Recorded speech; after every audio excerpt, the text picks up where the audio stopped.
Fa nampiakarina ho Commandeur de l'ordre national malagasy kosa andriamatoa Hugo Sada, delege misahana ny filaminana, demokrasia ary ny zon'olombelona eo anivon'ny vondron'ny tany miteny frantsay na ny OIF. Ny OIF raha tsy ahivina dia nandray anjara betsaka tao anatin'ny ezaka ivoahana ao anatin'ny krizy. Lova raha manatsoa no nanangona ny vaovao misary ny Christian Goudramaka.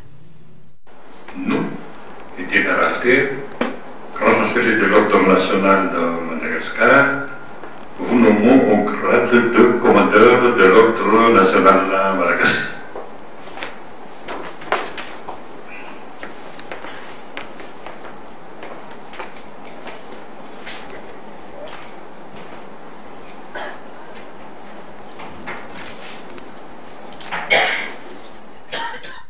Nasandratra Commandeur de l'ordre national malagasy andriamatoa Hugo Sada, delege misahana ny filaminana, demokrasia ary ny zon'olombelona eo anivon'ny vondron'ny tany miteny frantsay na ny OIF.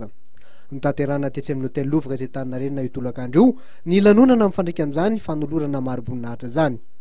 Ny grand chancelier andriamatoa Ralitera Etienne no nanolotra ny mari-boninahitra. Isan'ny navoatra an'andriamatoa Hugo Sada nandritra ny lahateny ireo fahatserovana mamy noho izay taona maro niasany teto Madagasikara izay.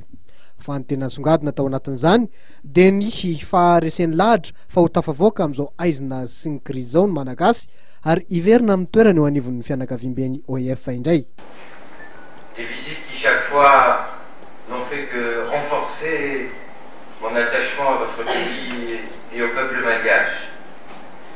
Je garde par exemple des souvenirs forts du long séjour que j'avais effectué en 97 en tant que journaliste. Tsy adin'andriamatoa Rajonarville Perrault, ministre ndrarambahiny kosa ny nisaotra ity solotenan'ny OIF ity no ny anjara ndraikiny teo amin'ny fanampianan'ny malagasy eo amin'ny fanatanterahana ny ezaka ivoahana amin'ny krizy.